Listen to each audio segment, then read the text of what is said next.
Scan tayo. Hyundai Elantra na 2012 model. Manual.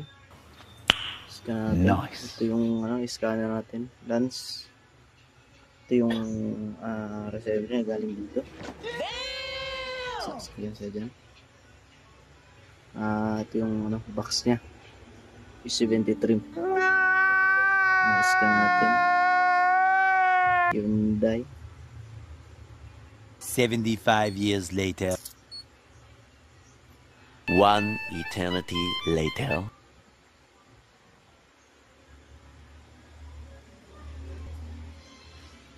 Ayan, 16 pin. No, God! No, God, please, no! No! No! No!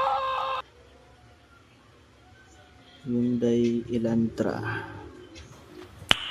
Nice. 2012. Pin 6. ECM.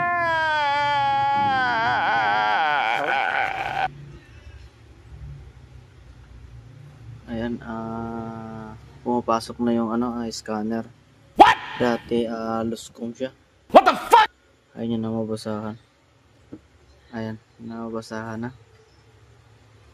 Listen, you son of a bitch. What the fuck's your problem? Hotel. Ayan, normal lang yan. Lumalabas talaga yan pag i-scan lang yung ECU lang mismo. Ayan. Nice. Okay na siya. Thank you.